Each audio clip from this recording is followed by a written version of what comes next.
Hello and welcome back all of you. एक बार फिर से आपका स्वागत है रवि से कंप्यूटर क्लासेस में। बच्चों अभी हम लोग देखेंगे पार्ट थर्ड वाला जो पोर्शन है हमारा, इसमें देखते हैं कि एसक्यूएल कमांड्स वगैरह क्या होती हैं। पार्ट फर्स्ट में हम लोग काफ़ी चीज़ें कवर कर चुके थे, अगर आपको याद नहीं है तो फिर से एक बार रिमाइंड करा देते हैं। हम लोगों ने इंट्रोडक्शन देख लिया था, उसके बाद why do we need database और साथ ही साथ डेटाबेस के एडवांटेजेस, उसके बाद रिलेशनल डेटाबेस क्या होता है ये कवर किया था। देन उसके बाद हम लोगों ने देखा था कि रिलेशनल डेटाबेस में टेबल्स किस तरीके से होती हैं, कैसे कैसे टेबल्स को हम लोग रिलेट करते हैं। साथ ही साथ रिलेशनल डेटाबेस की टर्म्स हम लोगों ने पढ़ी थी, और टर्म्स वगैरह पढ़ने के बाद बेसिक डेफिनेशन सबकी क्लियर की थी। बेसिक डेफिनेशंस के बाद हम लोगों ने देखा था कीज़ क्या होती हैं, अलग अलग टाइप की कीज़ पढ़ी थी। फिर हमने की का एग्जाम्पल पढ़ा था इस टेबल में कि कीज़ किस तरीके से किसी टेबल में इम्प्लीमेंट होती हैं, और साथ ही साथ स्ट्रक्चर क्वेरी लैंग्वेज के बारे में बेसिक्स पढ़ा था। एसक्यूएल क्या होती है, किसने बनाई, कब बनी, कहाँ बनी, एडवांटेजेस क्या होते हैं एसक्यूएल के, और टाइप्स ऑफ एसक्यूएल कमांड्स कौन कौन सी होती हैं।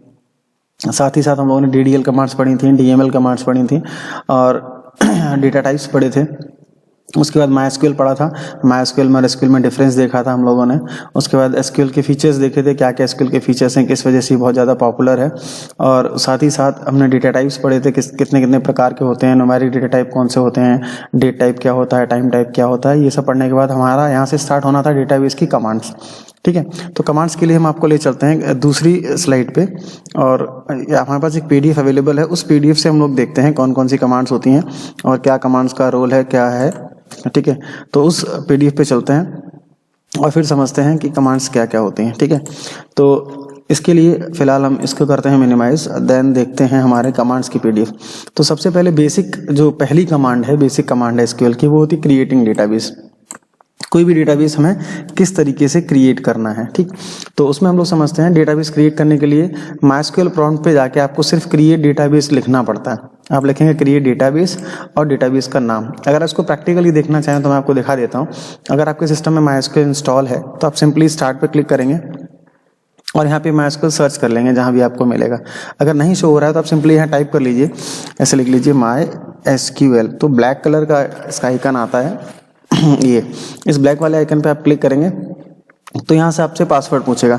तो जब आपने इंस्टॉलेशन किया होगा उस समय आपको पता होना चाहिए आपने पासवर्ड क्या डाला है, वही पासवर्ड आप यहाँ डालेंगे, और पासवर्ड डालने के साथ ही आपके माइस्क्यूएल का प्रॉम्प्ट आ जाता है। तो उसमें बेसिक कमांड्स फिर आपकी यहाँ लगती हैं। जैसे अभी मैंने माई डेटाबेस का आपको बताया कि कोई भी हमें नया डेटाबेस क्रिएट करना है, या माई डेटाबेस नाम से करें या स्कूल नाम से करें, जिस भी नाम से आप डेटाबेस क्रिएट करना चाहते हो वो आप कमांड यहाँ लगा सकते हो। फॉर एग्जाम्पल मैं आपको एक दो सैम्पल कमांड्स दिखा देता हूँ। जैसे आपको देखना है कि हमारे पास अभी करंट में कितने डेटाबेस अवेलेबल हैं, तो उसके लिए कमांड होती है शो डेटाबेसेस। ठीक है, शो डेटाबेसेस, और उसके बाद लास्ट में आपको सेमीकोलन लगाना जरूरी है। आप सेमीकोलन लगा के जैसे एंटर प्रेस करेंगे तो जितने भी डेटाबेस के अंदर अवेलेबल होंगे वो आपको डिस्प्ले हो जाएंगे। यहाँ ये कमांड में कुछ एरर दिखा रहा है, तो अब देखिए एरर का रीजन क्या, क्यों दिखा रहा है। आपकी कमांड में अगर स्पेलिंग मिस्टेक्स भी रहेगी, यहाँ देखिए डेटाबेसेस में ए मिसिंग है, तो इस स्पेलिंग मिस्टेक की वजह से एरर दिखा रहा है। तो आपको बहुत ही सोच समझ के कमांड लगानी है, कहीं पर भी कोई भी छोटी मोटी मिस्टेक भी नहीं होनी चाहिए स्पेलिंग्स की। शो डेटाबेसेस BASES, और दोबारा से सेमीकोलन लगाइए, फिर देखिए यहाँ पे देखिए अवेलेबल डेटाबेसेस के नाम दिखा रहा है। ठीक है, इसी तरीके से भी जो मैंने क्रिएट डेटाबेस कमांड बताई तो आप ऐसे लगा सकते हैं CREAT क्रिएट डेटाबेस, और डेटाबेस का नाम, जैसे सपोज मुझे बनाना सैंपल नाम का कोई डेटाबेस, हमने लिखा सैंपल और एंटर प्रेस किया, तो देखिए सैंपल नाम का डेटाबेस बन जाएगा। हम दोबारा शो डेटाबेसेस कमांड लगा के अपना चेक कर सकते हैं डेटाबेस बना कि नहीं बना। तो देखिए यहाँ पे देखो, अब यहाँ इस लिस्ट में यहाँ देखिए सैंपल नाम का डेटाबेस आ रहा है। ठीक है, तो मतलब आपकी कमांड सक्सेसफुली रन हो चुकी है और उसका इफेक्ट आपने दोबारा से शो डेटाबेसेस कमांड के थ्रू देख लिया है। तो ऐसे करके हम जो भी कमांड हमने लगाई हम देख सकते हैं उसका इफेक्ट क्या है। क्लियर है। ऐसे बाकी सारी कमांड जो भी मैं अभी आपको स्लाइड में बताऊंगा वो इसी माइस्क्यूएल प्रॉम्प्ट पे आपको कमांड्स लगानी है, और उसका आउटपुट ऐसे यहाँ पर आपको दिखाई देगा। तो वापस चलते हैं अपने पीडीएफ पे जहाँ से हम लोग देख रहे थे कमांड्स कैसे लगानी है, क्या करना है। तो ये पहली जो क्रिएट डेटाबेस कमांड है वो मैंने आपको लगा के दिखा दी। मैंने इस तरीके से कमांड लगाई थी क्रिएट डेटाबेस, और साथ में लिखा था स्कूल, या यहाँ पे स्कूल लिखा हुआ है, हमने भी सैंपल नाम का डेटाबेस बनाया था। ठीक है, तो ऐसे आप किसी भी नाम का डेटाबेस बना सकते हैं। ठीक, इसी तरीके से जब आपका एक डेटाबेस बन जाता है तो उस डेटाबेस को यूज़ किया जाता है। जब आप उस डेटाबेस को यूज़ करेंगे तभी आप उसके अंदर टेबल्स वगैरह क्रिएट कर सकते हैं। तो डेटाबेस को यूज़ करने की कमांड होती है यूज़ डेटाबेस। ठीक है, यहाँ लिखिए, देखिए यूज़, जैसे यहाँ लिखा हुआ यूज़ स्कूल, पहले यहाँ पर स्कूल नाम का डेटाबेस बनाया, फिर उसको स्कूल को यूज़ किया। तो जब आप उसे यूज़ करेंगे तो यहाँ पे डेटाबेस चेंज का मैसेज आ जाएगा, मतलब आपका डेटाबेस सक्सेसफुली चेंज हो चुका है। अब आप उसके अंदर कमांड लगा सकते हैं। ठीक है, अब फॉर एग्जाम्पल जैसे आपने डेटाबेस यूज़ कर लिया और आप कुछ और काम करने लगे, आपको याद नहीं आ रहा है कि जो भी डेटाबेस आपने यूज़ किया था उसका नाम क्या है। तो जो भी डेटाबेस करंट यूज़ में है, आप उसको देखना चाहते हो, व्यू करना चाहते हो कौन सा डेटाबेस यूज़ में है, तो आप यहाँ पर इस तरीके से कमांड लगाएंगे, सेलेक्ट डेटाबेस, ये वाली कमांड। आप वीडियो को पॉज करके कमांड्स नोट भी कर सकते हैं, कोई दिक्कत नहीं है। आप लगाएंगे सेलेक्ट डेटाबेस और यहाँ पे खाली ब्रैकेट बनाएंगे, पैरेंथेसिस, और उसको क्लोज कर देंगे और लास्ट में सेमीकोलन। तो ये क्या करेगा कि जो भी आपका डेटाबेस करंट यूज़ में है वो उसका नाम यहाँ पे डिस्प्ले हो जाएगा। तो यहाँ करंट यूज में था स्कूल नाम का डेटाबेस, तो यहाँ पे देखो स्कूल डिस्प्ले हो रहा है। ठीक है, ऐसे हम बनाते हैं डेटाबेस और ऐसे उसको व्यू करते हैं और इसे यूज करते हैं। डेटाबेस के बाद सबसे इंपॉर्टेंट कंपोनेंट जो होता है डेटाबेस का वो होता है टेबल्स। तो टेबल बनाने के लिए कमांड देखिए क्या होती है। जब भी हम कोई टेबल बनाते हैं तो कमांड लगती है क्रिएट टेबल। हम लोग सीधा एग्जांपल पे चलते हैं, बिकॉज अगर डिटेल में समझाएंगे तो वीडियो बहुत लंबा हो जाएगा। देखिए यहाँ लिखते हैं क्रिएट टेबल, उसके बाद टेबल का नाम, जिस नाम की हमें टेबल बनानी है। देखो यहाँ पे दिखा रखा है लर्नर नाम की टेबल बनानी है। ठीक है, तो इसमें सिर्फ दो ही फील्ड वो बनाना चाह रहा है, रोल नंबर और इंटीजर। मतलब रोल नंबर फील्ड का नेम है, इंटीजर उसका टाइप है। इसी प्रकार से नेम फील्ड का नेम है और वेरकेर उसका टाइप है। तो इस कमांड के बाद जो टेबल बन के आएगी वो 2 कॉलम की होगी, जिसके अंदर पहला कॉलम होगा रोल नंबर और दूसरा कॉलम होगा नेम। ठीक है, रोल नंबर वाला जो कॉलम होगा वो इंटीजर टाइप की वैल्यू लेगा और जो नेम होगा वो कैरेक्टर टाइप की वैल्यू लेगा। आई थिंक क्लियर हो गया होगा। क्रिएट टेबल, सिंपली आपको क्रिएट टेबल कमांड लगानी है, उसके बाद टेबल का नाम लिखना है, ब्रैकेट स्टार्ट करना है, फील्ड का नाम बताना है, फील्ड का टाइप बताना है, फिर कॉमा लगाना है, फिर दूसरे फील्ड का नाम, फिर दूसरे फील्ड का टाइप और लास्ट में ब्रैकेट बंद और सेमीकोलन। क्लियर। एक और एग्जांपल देख लेते हैं। जैसे देख लेते हैं यहाँ पर एक क्रिएट टेबल बनाई शूज नाम की। यहाँ देखिए क्रिएट टेबल शूज। ठीक, शूज नाम की टेबल बनानी है। अब जैसे फॉर एग्जांपल कोई शूज की शॉप है और वो शूज की डिटेल्स मेंटेन करना चाह रहे हैं, तो उन्होंने क्या क्या फील्ड यहाँ बनाए हैं। पहला कोड, शूज का कोड हो सकता है, शूज का नाम, शूज का टाइप, उसका साइज, उसकी कॉस्ट, उसका मार्जिन, मतलब आपको कितना उसमें फायदा मिल रहा है, और क्वांटिटी, कितनी क्वांटिटी आप सेल कर रहे हैं या परचेज कर रहे हैं। तो इस हिसाब से आप अलग अलग फील्ड बना सकते हैं। साथ ही साथ यहाँ पे आप डेटा टाइप भी स्पेसिफाई कर सकते हैं। कोड 4 लिखा हुआ है तो मतलब 4 अक्षर तक का कोई भी कोड बना सकते हो। वेरकेर 20 लिखा है तो आप 20 अक्षर का कोई भी नाम दे सकते हो शूज का। टाइप में भी आपने 10 लिखा है तो टाइप में आप 10 मतलब कैरेक्टर्स तक का कोई भी टाइप बता सकते हो, जैसे स्पोर्ट शूज है, लेडी शूज है, या आपका फॉर्मल शूज है, वगैरह वगैरह। तो इस तरह के आप अलग अलग फील्ड बना सकते हैं। क्लियर। साथ ही साथ आप क्रिएशन के टाइम पर हम उसके अंदर कंस्ट्रेंट अप्लाई कर सकते हैं। अभी देखिए यहाँ पर आपने पढ़ा होगा कंस्ट्रेंट। कंस्ट्रेंट क्या होता है एक्चुअली, जब भी हम कोई टेबल बनाते हैं तो उसके ऊपर हम वैलिडेशंस लगा सकते हैं किसी पर्टिकुलर फील्ड पे, उसको उसका कंस्ट्रेंट कहा जाता है। जैसे मान लेते हैं हमें प्राइमरी की बनाना है किसी को, तो उसको प्राइमरी की कंस्ट्रेंट बोलते हैं। प्राइमरी की होता है कि हम लोगों ने लास्ट टाइम पढ़ा था, नॉट नल भी हम पढ़ चुके हैं, फॉरेन की के बारे में भी हम लोग बात कर चुके हैं और यूनिक के बारे में बात कर चुके हैं। तो ये कंस्ट्रेंट, ये वैलिडेशंस हम जिस भी फील्ड पर लगाना चाहें वो हम at the time of table creation लगा सकते हैं। कैसे, एग्जाम्पल देखिए, यहाँ देखिए ये वही टेबल है शूज वाली। इससे पहले जो हमने कमांड देखी थी इसके अंदर यहाँ पे प्राइमरी की नहीं लिखा था। अब यहाँ देखिए कोड बनाने के बाद उसके आगे प्राइमरी की लिख दिया है। इसका मतलब क्या है कि ये फील्ड अब प्राइमरी की टाइप का बन गया है, यानी कि at the time of insertion जब भी वैल्यू इंसर्ट करेंगे इस फील्ड को आप ब्लैंक भी नहीं छोड़ सकते और इसके अंदर सेम वैल्यू नहीं डाल सकते, हर एक वैल्यू यूनिक होनी चाहिए। क्लियर है। तो ऐसे करके हम प्राइमरी की बना सकते हैं। और जितने भी यहाँ पर कंस्ट्रेंट दिखाए गए हैं, नॉट नल है, फॉरेन की है, यूनिक है, इस प्रकार के कोई भी कंस्ट्रेंट हम लगा सकते हैं at the time of table creation. Clear. तो आपको समझ में आ गया होगा क्रिएट टेबल कमांड कैसे लगाते हैं। ठीक है, चलिए ये दूसरा एग्जांपल है। इन्होंने एक बिल नाम की टेबल बनाई है, इसके अंदर ऑर्डर नंबर जो है इंटीजर टाइप का, उसको प्राइमरी की बनाया। ऐसे करके आप देख सकते हो, लेकिन यहाँ पे इन्होंने 2 प्राइमरी की बनाने की कोशिश करी है तो ये कमांड एरर देगी, 2 प्राइमरी की नहीं होती हैं। ठीक है, तो यहाँ देखो we can get an error, multiple primary key नहीं डिफाइन कर सकते। तो आपको ध्यान देना है जब भी आप टेबल बनाए, हर एक टेबल में सिर्फ एक ही प्राइमरी की हो सकती है।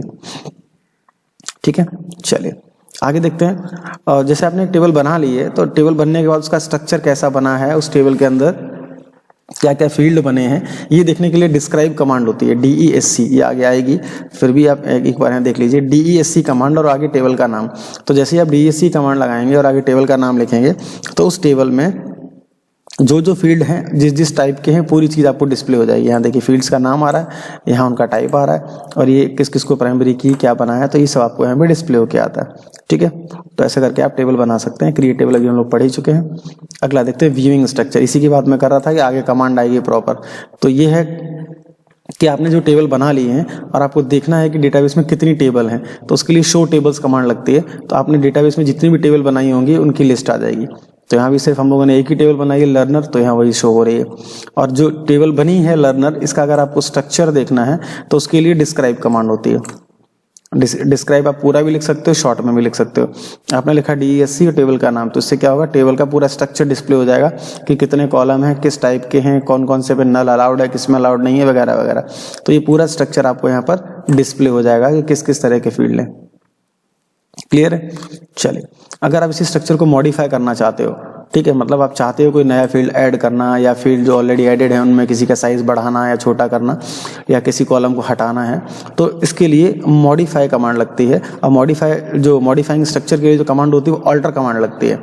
ठीक है, तो जैसे आप स्ट्रक्चर को मॉडिफाई करना चाहते हो तो कमांड होगी ऑल्टर। तो हम यहाँ लिखेंगे ऑल्टर टेबल, और जो भी हमें मॉडिफिकेशन करना है वो, अगर कॉलम ऐड करना है तो ऐड, और अगर मॉडिफिकेशन करना है तो मॉडिफाई।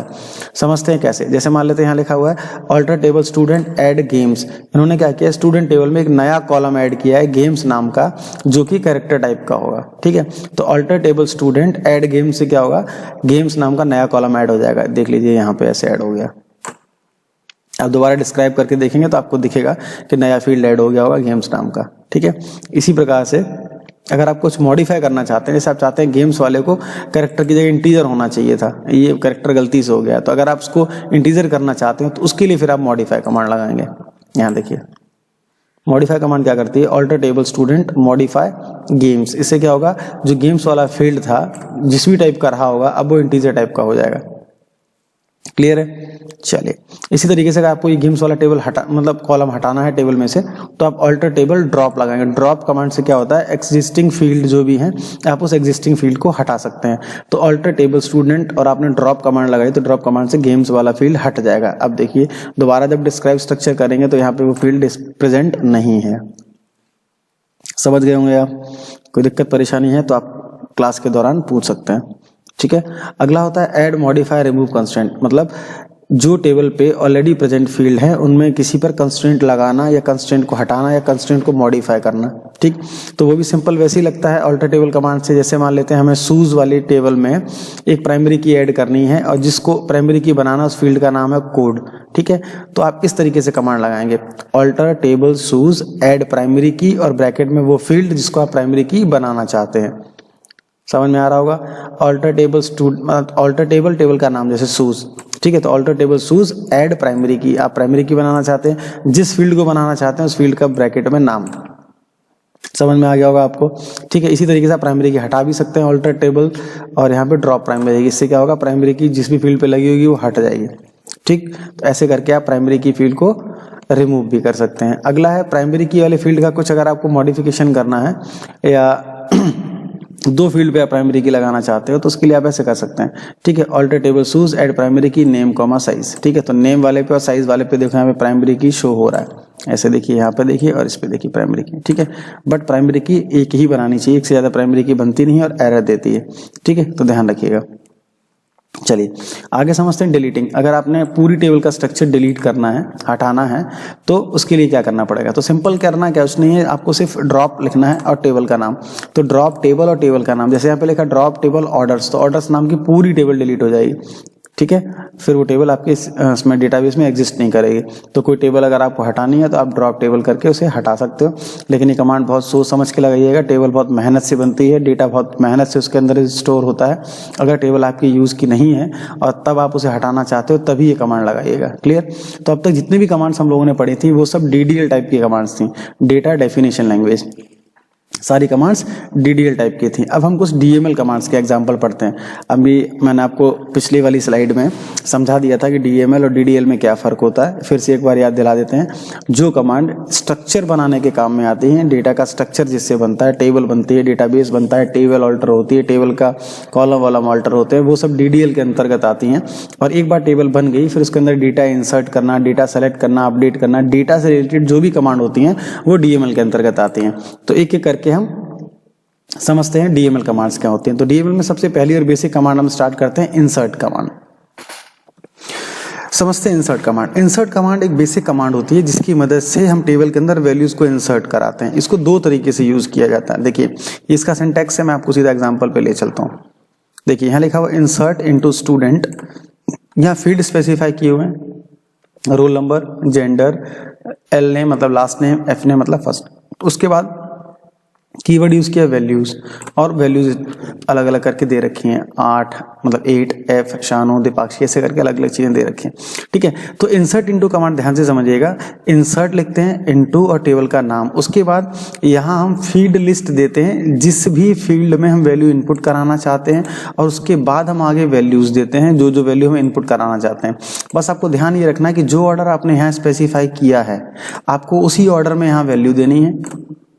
जो भी फील्ड आपका इंटीजर टाइप का रहा होगा टेबल में वो आपको वैल्यू डायरेक्ट देनी है विदाउट कोई कोड्स, और जो फील्ड आपका डेट टाइप का रहा हो या फिर आपका वेर कैर टाइप का रहा हो, कैरेक्टर टाइप का रहा होगा टेबल में, उसकी वैल्यूज आपको इन्वर्टेड कोट्स में देनी है, ऐसे करके। ठीक है, तो ध्यान रखें इन्वर्टेड कोट्स में वही वैल्यू दी जाती हैं जो कि कैरेक्टर टाइप की या किसी अलग टाइप की है। इंटीजर या डेसिमल टाइप की जो वैल्यू होती है वो विदाउट किसी कोट्स में दी जाती हैं, और जो ऑर्डर आप यहाँ ब्रैकेट में स्पेसिफाई करते हैं उसी ऑर्डर में आपको यहाँ पे वैल्यू देनी होती है, पहली बात। दूसरी चीज, अगर आप सभी फील्ड्स के लिए वैल्यू दे रहे हैं जो कि टेबल में बने हैं और आपको टेबल में जिस ऑर्डर में फील्ड बने हैं आपको वो याद हैं, तो आप इस चीज को ऑब्सोलीट भी कर सकते हैं, ये वाला काम, या आप नहीं भी करेंगे, डायरेक्टली वैल्यूज लिख के वैल्यू भी डाल सकते हैं और टेबल में वैल्यूज चली जाएंगे। बट आप कुछ फील्ड को स्किप करना चाहते हो कि इसमें वैल्यू आपको नहीं डालनी है या किसी अलग ऑर्डर में डालनी है, या फिर आपको टेबल का ऑर्डर याद नहीं है, उस केस में आपको यहाँ पर ये ऑर्डर स्पेसिफाई करना बहुत जरूरी हो जाता है। ध्यान रखिएगा इस चीज का। ठीक है, तो जब भी हम इंसर्ट करेंगे यहाँ ऑर्डर स्पेसिफाई करेंगे, जैसा आपने ऑर्डर स्पेसिफाई किया है उसी के अकॉर्डिंग आप वैल्यू देंगे, तभी वो वैल्यू टेबल में इंसर्ट होगी। क्लियर, तो इंसर्ट इनटू कमांड से हम टेबल में वैल्यू इनपुट कराते हैं। तो एक तो तरीका ये हो गया, और एक तरीका यहाँ देखिए विदाउट स्पेसिफिकेशन जो मैंने बताया था। अगर आपको ऑर्डर याद है कि टेबल में पहला रोल नंबर रहा होगा, दूसरा एफ नेम रहा होगा, अगला लास्ट नेम रहा होगा, फिर उसका जेंडर का फील्ड रहा होगा, फिर डेट ऑफ बर्थ का फील्ड रहा होगा, फिर मार्क्स का फील्ड रहा होगा, तो अगर आपको फील्ड याद है तो आपने उसी ऑर्डर में वैल्यू यहाँ डाल दी है और ये सारी वैल्यू टेबल में इंसर्ट हो जाएगी। क्लियर, तो आप बिना ऑर्डर स्पेसिफाई किए भी वैल्यू डाल सकते हैं अगर आपको टेबल का ऑर्डर का पूरा नॉलेज है तो। ठीक है, चलिए अगला होता है सेलेक्ट कमांड। बहुत बेसिक कमांड है, अक्सर आप इससे बहुत पाला पड़ने वाला आगे चल के। सेलेक्ट कमांड बहुत इस्तेमाल होती है। एक बार टेबल में आपने वैल्यू इंसर्ट करा दी, उसके बाद उस टेबल के जो जो कॉलम्स आप देखना चाहते हो, जिन कॉलम्स की वैल्यू आपको चाहिए, आप वो कॉलम सेलेक्ट कमांड के साथ देख सकते हो। फॉर एग्जाम्पल यहाँ लिखा हुआ देखिए, select roll number from student, तो स्टूडेंट टेबल में कितने भी कॉलम रहे हों सिर्फ रोल नंबर ही आपको सब बच्चों के डिस्प्ले होंगे। ठीक है, तो रोल नंबर वाले फील्ड का पूरा यहाँ पे आपको आंसर में आउटपुट में आंसर मिल जाएगा। ठीक है, देखिए ऐसा इस तरीके से। ठीक है, select roll number from student, तो क्या होगा, स्टूडेंट टेबल में से सिर्फ रोल नंबर डिस्प्ले हो जाएंगे। और जैसे आप चाहते हैं रोल नंबर के साथ नाम भी आ जाए, तो आप रोल नंबर कॉमा नेम लिख दीजिए, कॉमा मार्क्स लिख दीजिए। तो जो जो फील्ड आप यहाँ कॉमा करके लिख देंगे वो सारे फील्ड यहाँ पे डिस्प्ले हो जाएंगे आंसर में। ठीक है, और अगर आप कॉमा कर करके नहीं लिखना चाहते हैं, सारे फील्ड एक बार में देखना चाहते हैं, तो उसके लिए आप यहाँ पे स्टार सिंबल यूज कर सकते हैं, स्टेरिस्क जिसे बोलते हैं, आप स्टार सिंबल यूज कर सकते हैं। मैं आपको एग्जाम्पल दिखाता हूँ। ये देखिए यहाँ लिखा हुआ सेलेक्ट स्टार फ्रॉम स्टूडेंट। इससे क्या होगा कि स्टूडेंट टेबल में से सारे के सारे रिकॉर्ड निकल आएंगे, जो भी मतलब जो भी कॉलम हो, roll number, name, last name, gender, date of birth, marks, तो सारे कॉलम देखिए एक साथ निकल आए। ठीक है, तो जब हम किसी टेबल के सारे कॉलम्स की वैल्यू देखना चाहते हैं उस केस में हम स्टार लगा देते हैं। क्लियर है, चलिए अगला होता है डिस्टिंक्ट कीवर्ड। डिस्टिंक्ट का एक्चुअली रोल क्या होता है, ये जो रिपीटेड वैल्यूज होती हैं उन्हें ऑफ करने के लिए इस्तेमाल होता है। मतलब फॉर एग्जांपल जैसे मार्क्स वाला कॉलम अगर यहाँ देखें तो मार्क्स वाले में देखिए 98, 92, 95, 94, 93, 84, 84, 84, यहाँ देखिए 84, 84 दो बार आ रहा है। ठीक है। 84 दो बार आ रहा है, ये देखिए यहाँ 84 दो बार आ रहा है, ठीक। इसी तरीके से चीज़ें रिपीट हो रही हैं। तो जब हम चाहते हैं कि रिजल्ट हमारा रिपीट ना हो, उस केस में हम लोग डिस्टिंक्ट कीवर्ड यूज़ करते हैं। फॉर एग्जांपल ये कमांड देखिए, यहाँ लिखा हुआ सेलेक्ट मार्क्स फ्रॉम स्टूडेंट, ठीक है। इससे क्या होगा, देखो 84 दो बार रिपीट होकर आ रहे हैं, लेकिन हमें ये रिपीटिशन हटाना है, तो उस केस में हम डिस्टिंक्ट कीवर्ड यूज़ कर लेंगे। कैसे, इस तरीके से देखिए, यहाँ लिख देंगे हम select distinct marks from student. इससे क्या होगा कि मार्क्स तो डिस्प्ले होके आएंगे, लेकिन डिस्टिंक्ट तरीके से आएंगे, मतलब जो भी डबल होगा वो एक बार ही डिस्प्ले होके आएगा, ठीक है। एक से ज़्यादा बार कोई चीज़ डिस्प्ले होके नहीं आएगी। तो डिस्टिंक्ट कीवर्ड हम तब यूज़ करते हैं जब हम रिडंडेंसी या डुप्लीकेसी को सप्रेस करना चाहते हैं। क्लियर, चलिए। और साथ ही साथ अब मान लेते हैं आपने एक बार डिस्टिंक्ट कीवर्ड यूज़ किया तो डबल वाली चीज़ें नहीं आ रही हैं, अब आपको डबल वाली चीज़ें दोबारा देखनी है, आप चाहते हो कि वो मार्क्स आपको फिर से डिस्प्ले हो, तो उस केस के लिए हमें ऑल कीवर्ड यूज़ करना पड़ता है। तो ये होता है ऑल कीवर्ड। ये जब आप ऑल कीवर्ड लगा देंगे, सेलेक्ट, अब यहाँ जैसे आपने लिखा था, यहाँ देखिए यहाँ लिखा था सेलेक्ट डिस्टिंक्ट, आप यहाँ लिख दीजिए select all marks from student, तो जो डिस्टिंक्ट की वजह से नहीं दिखाई दे रहा था वो भी दिखाई देगा। तो वापस अगर हमें डुप्लीकेट वैल्यूज चाहिए तो हम ऑल यूज करते हैं, और अगर नहीं चाहिए तो हम डिस्टिंक्ट यूज करते हैं। क्लियर हो गया होगा आपको, चलिए वेरी गुड। अगला समझते हैं, अगला होता है वेयर क्लॉज। वेयर क्लॉज का बहुत बड़ा रोल है। जैसे हम किसी भी एसक्यूएल कमांड में कोई कंडीशन देना चाहते हैं, कोई क्वेरी में हम कंडीशन देना चाहते हैं, तो उसके लिए हम वेयर क्लॉज यूज करते हैं। अब यहाँ देखिए, जैसे हमें स्टूडेंट टेबल में से फर्स्ट नेम मार्क्स चाहिए, किसके चाहिए वो हम वेयर क्लॉज में समझाएंगे। कैसे, हमें फर्स्ट नेम चाहिए और मार्क्स चाहिए उन स्टूडेंट्स के जिनके मार्क्स ग्रेटर देन 90 हैं।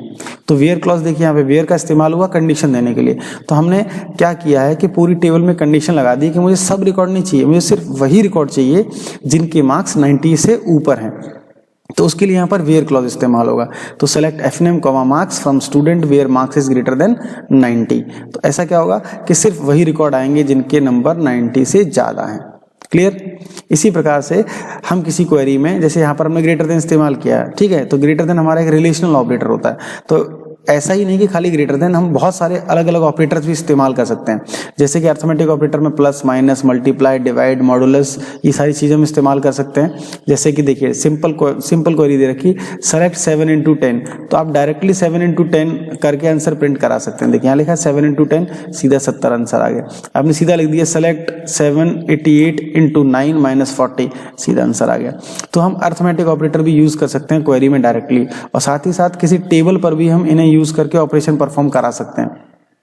कैसे, देखिए किस प्रकार से, जैसे कि हम चाह रहे हैं कि जो भी मार्क्स डिस्प्ले के आ रहे हैं उसमें 10 नंबर सबके एक्स्ट्रा ऐड होके आए, तो उसके लिए हमने क्या किया, सेलेक्ट एफनेम कॉमा मार्क्स +10, मतलब अर्थमेटिक ऑपरेटर लगा दिया +10 from student where marks is 90। तो इस क्वेरी से क्या होगा कि जिन बच्चों के नंबर 90 से ज्यादा हैं उन बच्चों के मार्क्स में 10 नंबर और जुड़ के आएंगे। ठीक है, बात समझ में आई। जिन बच्चों के नंबर 90 से ज्यादा हैं उनके मार्क्स में 10 मार्क्स एक्स्ट्रा जुड़ के आ जाएंगे रिजल्ट में। ठीक है, लेकिन इससे जो आपके ओरिजिनल टेबल है उस पर कोई फर्क नहीं पड़ेगा, उसके अंदर वही रिकॉर्ड रहेंगे जैसे थे, लेकिन सिर्फ आपको जो क्वेरी का आंसर डिस्प्ले होके आया होगा उसमें 10 नंबर एक्स्ट्रा दिखाई देंगे। फॉर एग्जाम्पल ये देखिए 108, 102, 105 ये जो नंबर आ रहे हैं, 108, 102, 105, तो इनमें आपको एक्स्ट्रा नंबर जुड़ के आए हैं। ठीक है जी। इसी प्रकार से जैसे हम चाहते हैं कि कोई, मान लेते हैं हमारे पास कोई एम्प्लॉय नाम की एक टेबल है, उस टेबल में जितने भी एम्प्लॉयज हैं उनकी सैलरी में 10% आपको इंक्रीमेंट लगाना है। ठीक है, सबके सैलरी को 10% बढ़ाना है। ठीक, तो उसके लिए भी आप सिंपल कमांड कैसे लगा सकते हैं, देखिए select employ name comma salary plus salary का 10%, तो क्या होगा, जो ओरिजिनल सैलरी होगी उसमें 10% एक्स्ट्रा ऐड करने के बाद आपको डिस्प्ले कराएगा, लेकिन किसकी, तो वेयर में आप कंडीशन देगी जिनकी डेजिग्नेशन मैनेजर होगी। तो ओवरऑल क्वेरी क्या बनी कि जो लोग मैनेजर हैं उनकी सैलरी में 10% ऐड करके दिखाइए। तो उसके लिए आपको फिर ये कमांड लगानी पड़ेगी। ठीक है, इससे क्या होगा कि जो भी एग्जिस्टिंग सैलरी रही होगी उस सैलरी में 10% प्लस होकर आपको डिस्प्ले हो जाएगा। तो यहाँ देखिए टेबल का आउटपुट है ये, इसमें जो ऑलरेडी सैलरी थी उसमें 10% बढ़ने के बाद जो न्यू सैलरी बनी वो आपको यहाँ डिस्प्ले होके आ रही है। क्लियर है, आई थिंक समझ में आ रहा होगा, कुछ बहुत ज्यादा टफ नहीं है, सिंपल कमांड साथ साथ हैं। अब ये रिलेशनल ऑपरेटर, इसी की बात हम ऊपर कर रहे थे कि रिलेशनल ऑपरेटर क्या था कि इस तरह के सिंबल जो इस्तेमाल होते हैं, less than equal to, greater than equal to, not equal to पे थोड़ा विशेष ध्यान दीजिएगा। नॉट इक्वल टू आपका जैसा मैथ में लगाया जाता है वैसा इसमें नहीं लगता है, तो इसमें इस तरीके से लगाया जाता है नॉट इक्वल टू। ठीक है, तो आप ऐसे भी लगा सकते हैं, ऐसे भी लगा सकते हैं, दो तरीके से आप नॉट इक्वल टू लगा सकते हैं। ठीक है, तो यहाँ देखिए रिलेशनल ऑपरेटर कैसे यूज होते हैं। Select name from employ where city equal to Jaipur, मतलब उन लोगों के नाम चाहिए जिनकी सिटी जयपुर हो। ठीक है, तो यहाँ पे सिर्फ उन्हीं लोगों के नाम डिस्प्ले होकर आएंगे जिनकी सिटी जयपुर है। इसी प्रकार से यहाँ पर सिर्फ उन लोगों के नाम आएंगे एम्प्लॉय टेबल में से निकल के जिनकी सैलरी 50,000 से कम है। ठीक है, तो 50,000 से लेस जिसकी सैलरी है वो आएगा। तो यहाँ पर हम लोगों ने लेस देन ऑपरेटर का इस्तेमाल किया है। ठीक, इसी तरीके से नॉट इक्वल टू का देखिए, यहाँ पे नॉट इक्वल टू का यूज किया गया है। उन एम्प्लॉयज के नाम आएंगे एम्प्लॉय टेबल में से जिनका डिपार्टमेंट सेल्स नहीं है, मतलब सेल्स को छोड़ के सारे आ जाएंगे। ठीक है, तो ये वो लोगों के नाम है। क्लियर। इसी प्रकार से लॉजिकल ऑपरेटर होते हैं। लॉजिकल ऑपरेटर हमारे पास 3 होते हैं, एंड, और नॉट। ठीक है, 3 लॉजिकल ऑपरेटर्स होते हैं। ये आप लोगों ने अदर प्रोग्रामिंग लैंग्वेजेस वगैरह में भी पढ़े होंगे, और एसक्यूएल में भी इनका रोल लगभग वैसा ही है। इसमें पहला ऑपरेटर होता है एंड। ये 2 कंडीशंस को कंबाइन करने के लिए इस्तेमाल होता है। फॉर एग्जांपल, जैसे यहाँ देखिए हमने क्वेरी लिखी है, select F name from student where gender equal to female and marks equal to 90। तो यहाँ देखिए बीच में एंड ऑपरेटर यूज हुआ है, ये वाला। ठीक है, ये एंड ऑपरेटर क्या करेगा, 2 कंडीशन को जोड़ने का काम कर रहा है। मतलब दोनों चीजें जब ट्रू होंगी तभी आंसर आएगा, अदरवाइज नहीं आएगा। मतलब जेंडर भी फीमेल होना चाहिए और मार्क्स भी 90 से ऊपर होने चाहिए। सिर्फ उन्हीं लोगों के नाम डिस्प्ले करेगा जो जेंडर वाइज फीमेल हैं और जिनके मार्क्स 90 से ऊपर हैं। आई थिंक समझ में आ गया होगा आपको। ठीक है, इसी प्रकार से होता है और ऑपरेटर। और क्या करता है कि सिर्फ एक कंडीशन के लिए इस्तेमाल होता है। देखिए आगे और क्या एग्जांपल होगा, मैं आपको और क्या एग्जांपल दिखाता हूँ। यहाँ देखिए और में है select coach name comma game from sports table where game equal to football और गेम इक्वल टू हॉकी। यहाँ देखिए और ऑपरेटर का इस्तेमाल हुआ है। ये सिर्फ उन लोगों के रिजल्ट दिखाएगा जिनका गेम या तो फुटबॉल हो या हॉकी हो या दोनों ही हो। ठीक है, तो और ऑपरेटर क्या करता है कि दोनों में से कोई एक कंडीशन भी ट्रू हो जाती है तो भी आंसर दे देता है, दोनों ट्रू हो फिर तो और भी अच्छी बात है। ठीक है, तो ये तो हो गया हमारा और ऑपरेटर। फिर होता है एक नॉट ऑपरेटर। नॉट ऑपरेटर का काम रिवर्स होता है, उल्टा कर देता है ये। ठीक है, किस प्रकार से, देखिए जैसे मान लेते हैं यहाँ कंडीशन में दी है salary less than 50,000 less than 50,000 और आगे नॉट लगा हुआ है, तो सिर्फ उन लोगों का नाम दिखाएगा ये एम्प्लॉय नेम में से, एम्प्लॉय टेबल में से एम्प्लॉय नेम और एम्प्लॉय सैलरी उन एम्प्लॉयज की दिखाएगा जिनकी सैलरी 50,000 से कम नहीं है। मतलब ऑब्वियस सी बात है, कम नहीं होने का मतलब ज्यादा होगी, तो जिनकी ज्यादा सैलरी है 50,000 से, देखिए आंसर में वही लोग आ रहे हैं। आप बात समझ रहे होंगे। तो नॉट क्या करता है, कंडीशन को उल्टा कर देता है। तो यहाँ जो कंडीशन लगी हुई है उसका उल्टा आंसर आएगा। ठीक, तो नॉट ऑपरेटर हमेशा रिवर्स कर देता है। क्लियर है। तो आई थिंक आपको लॉजिकल ऑपरेटर भी क्लियर हो गए होंगे। हम लोगों ने arithmetic operator, relational operator, logical operator तीनों के एग्जांपल्स देख लिए हैं, तीनों समझ लिए। और एक चीज और समझ लीजिए, यहाँ पे बीच में बिटवीन ऑपरेटर यूज हुआ था। बिटवीन ऑपरेटर, बिटवीन ऑपरेटर हम इस्तेमाल करते हैं रेंज स्पेसिफाई करने के लिए। फॉर एग्जांपल जैसे देखिए हमें इस क्वेरी से क्या समझ में आता है कि सिर्फ उन लोगों के फर्स्ट नेम और लास्ट नेम और मार्क्स आ जाएं स्टूडेंट टेबल में से जिनके मार्क्स बिटवीन 92 एंड 95 हैं, जिनके मार्क्स 92 से लेकर 95 के बीच में हैं, और उन्हीं लोगों का रिकॉर्ड यहाँ पे डिस्प्ले होके आएगा इस कमांड की मदद से। तो बिटवीन कीवर्ड यूज होता है 2 अलग अलग रेंज को स्पेसिफाई करने के लिए। इस रेंज के बीच की वैल्यूज आपको आंसर में मिलेंगी, जिसके अंदर ये स्टार्टिंग और एंडिंग यानी कि 92 और 95 ये दोनों भी इंक्लूड रहेंगे। ठीक है, तो दोनों स्टार्टिंग एंडिंग वैल्यू इंक्लूड रहती हैं बिटवीन ऑपरेटर में। समझ में आ गया होगा आपको। चलिए आगे देखते हैं। आगे नल वैल्यूज की बात करते हैं। नल वैल्यू क्या होता है, जिस किसी फील्ड में हम कोई वैल्यू इनपुट नहीं कराते हैं, ब्लैंक छोड़ देते हैं, वो नल हो जाता है। लेकिन नल जो वैल्यू होती है वो डायरेक्टली हैंडल नहीं होती है, उसके ऊपर ये लेस देन, ग्रेटर देन या अर्थमेटिक जिसे बोल सकते हैं, आपके अर्थमेटिक और लॉजिकल ऑपरेटर और जो भी आपके ऑपरेटर्स हैं अर्थमेटिक, लॉजिकल और ये रिलेशनल, ये ऑपरेटर उस पर काम नहीं करते हैं। तो स्पेशली नल वैल्यू के लिए एक अलग ऑपरेटर यूज होता है जिसको हम बोलते हैं इज ऑपरेटर। ठीक है, इज ऑपरेटर नल वैल्यू के कंपैरिजन के लिए इस्तेमाल होता है। इसी प्रकार से नॉट, एक तो इज हो गया और एक इज नॉट, 2 ऑपरेटर इस्तेमाल होते हैं। ठीक है, तो अगर आपको कोई नल वैल्यू ढूंढनी है, कंपेयर करनी है, तो इज, और इसका रिवर्स चाहिए तो इज नॉट। ओके, यहाँ देखिए, यहाँ पे देखिए, यहाँ क्वेरी में अब एग्जांपल से समझ में आएगा। Select employ name zone from employ where zone is null, मतलब सिर्फ उन लोगों के एम्प्लॉय नेम और जोन आएंगे एम्प्लॉय टेबल में से जिनका जोन नल है। तो आंसर में देखिए इसका भी नल है, इसका भी नल है और इसका भी नल है। तो जिन जिन के जोन की वैल्यू नल है सिर्फ वही चीज आंसर में आई है। क्लियर। अब इस ऑपरेटर को हम नॉट के साथ कैसे देखते हैं, तो यहाँ फिर से देखिए, select employ name zone from employ table which zone is not null, यहाँ देखिए नॉट लगा हुआ है। तो नॉट का मतलब क्या है कि जो नल नहीं है, मतलब कोई भी वैल्यू हो नल नहीं हो, तो वो वाले आंसर आ जाएंगे। तो यहाँ देखिए जो आंसर आए इनके अंदर कोई भी नल नहीं है, ठीक है। ये हो गया आपका नल ऑपरेटर। अगली बात करते हैं एलियास। एलियास मतलब होता है निक नेम देना। फॉर एग्जांपल जैसे हम कोई भी क्वेरी लगाते हैं तो आंसर में हमें एक टेबल मिलती है, ठीक है, जो वर्चुअल टेबल जो मिलती है हमें आंसर में, उसके ऊपर फील्ड नेम जैसे जैसे आपने स्पेसिफाई किए होते हैं वैसे ही आपको डिस्प्ले हो रहे होते हैं, लेकिन हम चाहें तो उनका नाम बदल भी सकते हैं। तो उसके लिए एज कीवर्ड इस्तेमाल होता है। एज कीवर्ड से हम किसी भी कॉलम का नाम क्वेरी में बदल सकते हैं। कैसे, देखिए यहाँ लिखा हुआ है select roll number R number as roll number. देखिए यहाँ पे आर नंबर है, टेबल में हो सकता है हमने आर नंबर नाम से कॉलम बनाया हो, लेकिन हम उसको रोल नंबर पूरा डिस्प्ले कराना चाहते हैं। इसी तरीके से एफ नेम को हम फर्स्ट नेम के रूप में डिस्प्ले कराना चाहते हैं, ठीक है, स्टूडेंट टेबल में से। तो यहाँ एज कीवर्ड से क्या होगा कि जो आंसर आएगा, यहाँ देखिए वहाँ आर नंबर की जगह रोल नंबर लिखा होगा और यहाँ फर्स्ट नेम पूरा पूरा लिखा होगा, ठीक। तो ये चीजें इस्तेमाल होती हैं। एज कीवर्ड जो है वो इस्तेमाल होता है कि हमें जो भी आंसर में वर्चुअल टेबल मिलती है उसके कॉलम का जो भी नाम हम चाहें वैसा एलियास वैसा निकनेम दे सकते हैं। क्लियर। इससे ओरिजिनल टेबल में कोई फर्क नहीं पड़ेगा, सिर्फ आंसर में आपको जैसा आपने स्पेसिफाई किया वैसा दिखाई देगा। क्लियर। चलिए अगली हेडिंग देखते हैं। अगला inserting text with in SQL query, मतलब एसक्यूएल क्वेरी के बीच में आप कोई अपना मतलब कस्टमाइज टेक्स्ट कैसे इंसर्ट करा सकते हैं, ठीक है। तो उसके लिए सिंपल कुछ नहीं होता है, आपको इन्वर्टेड कोट्स पे बीच में टेक्स्ट दे देना होता है, तो वो टेक्स्ट हर एक के साथ आएगा। जैसे यहाँ देखिए लिखा हुआ सेलेक्ट एफ नेम और यहाँ पे इन्होंने खुद का कस्टमाइज टेक्स्ट दिया हुआ इन्वर्टेड कोट्स में हैज रोल नंबर, ठीक है, हैज रोल नंबर टेक्स्ट यहाँ पे दिया हुआ है, ठीक। तो अब इससे क्या होगा कि जो भी टेक्स्ट आपने स्पेसिफाई किया है वो सभी के साथ डिस्प्ले होकर आएगा। देखिए तो होगा क्या, आपने लिखा select F name has roll number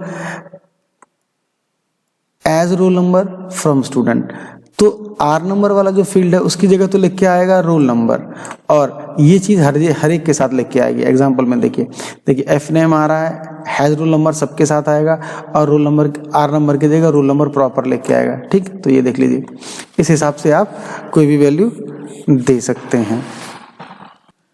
चलिए अगला देखते हैं इन ऑपरेटर। इन ऑपरेटर क्या करता है कि हमने कोई भी कस्टमाइज लिस्ट दी है उसमें से वैल्यू कंपेयर कराने के लिए हम लोग इन ऑपरेटर इस्तेमाल करते हैं। देखिए जैसे यहाँ लिखा हुआ है कमांड, देखिए select F name marks from student where marks in, यहाँ देखिए इन ऑपरेटर लगा हुआ है।